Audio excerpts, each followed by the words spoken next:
Clerk. Government business, notice number 3, suspension of standing orders in relation to the proceedings on the Omnibus Repeal Day Spring 2014 Bill 2014 and 2 related bills. I call the Parliamentary Secretary to the Prime Minister.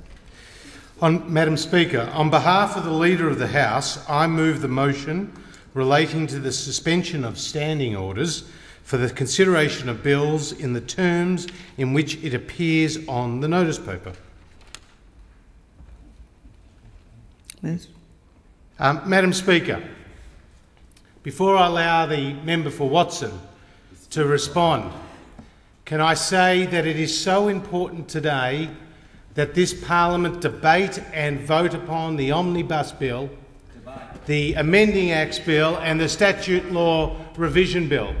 And the reason is because deregulation and cutting red tape is a priority for this government and a priority for this nation. In the first repeal day in March, for Wakefield and more than Chifley 10,000 pieces of legislation and regulation was repealed, and more than 50,000 pages removed from the statute books. This time round, in the second repeal day, we will be removing more than 1,000 pieces of regulation and legislation and more than 7,200 pages from the statute books. The Labor Party can't have it both ways. They can't say on the one hand, oh, this is so trivial, this is the normal job of government to correct the statute books, and on the other hand, have the Shadow Assistant Treasurer go out there in print this week and accuse the government of removing vital protections for people in the financial services sector and also in the not-for-profit sector. You can't have it both ways. We're either making substantial reforms or we're not.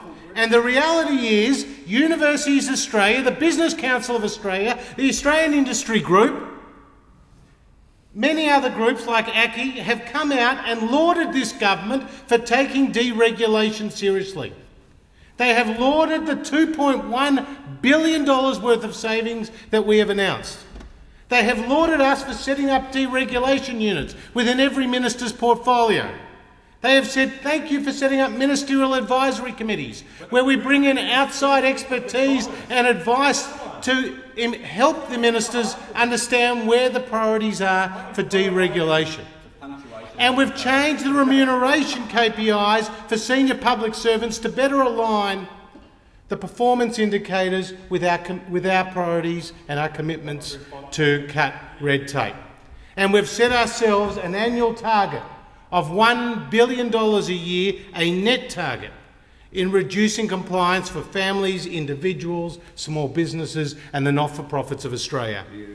And it doesn't help those opposite to know that we have actually got to over $2 billion. We have smashed through our $1 billion target, and that's what they don't like about this. They don't like the politics of our success rather than the substance of our reforms. Because in fact, when we passed the Omnibus Bill through this House in March of this year, it was successful in getting through the Senate. And the member for Goldstein would also like to know that we changed the rules and processes around agricultural and veterinary chemicals, as he is a former head of the Farmers Federation. And we also changed the rules around classification and removed the red tape there by getting our reforms through the Senate. And our changes to the future of financial advice also go through the Senate. And we have made a number of other reforms where we have banked well over $1 billion of reforms, which is improving the lives of Australians. And there are a couple of consistent themes that you will hear from dozens of my colleagues today who are speaking on these bills. And there's a couple of key themes. Firstly, we are making life easier for people who interact with government. We are saying a system like MyGov, which allows 5 million Australians to have an account to be able to access Medicare, Centrelink and a centralised online portal, is making their life easier. And MyTax, which is allowing up to 1.4 million Australians being able to get pre-populated tax returns because the government is already in the possession of key data like their dividends on their shares or their interest on their bank accounts or their income. and that is being pre-populated by the government. And that again is helping them.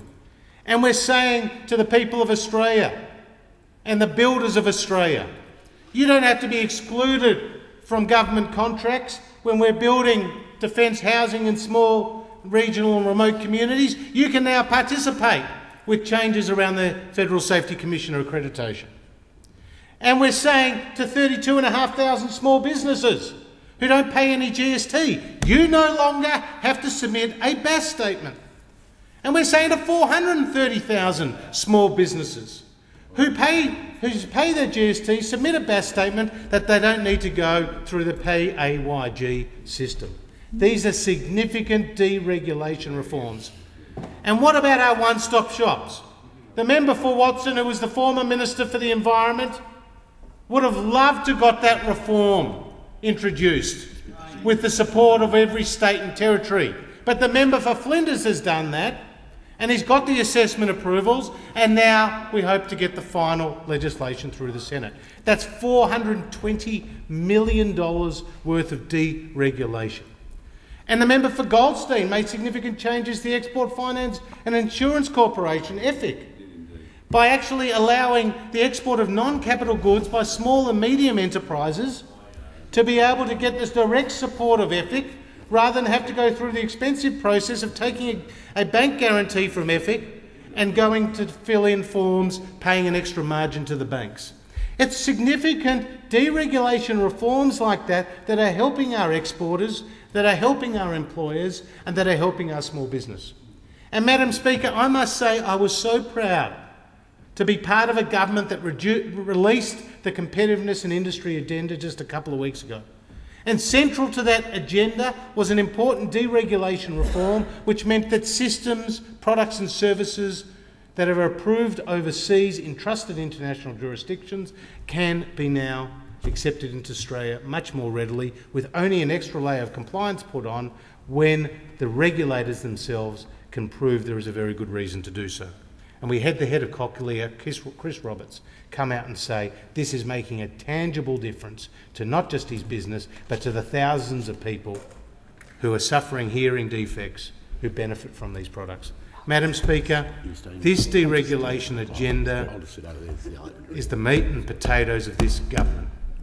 It sits there alongside budget repair, infrastructure, and reducing the overall tax burden.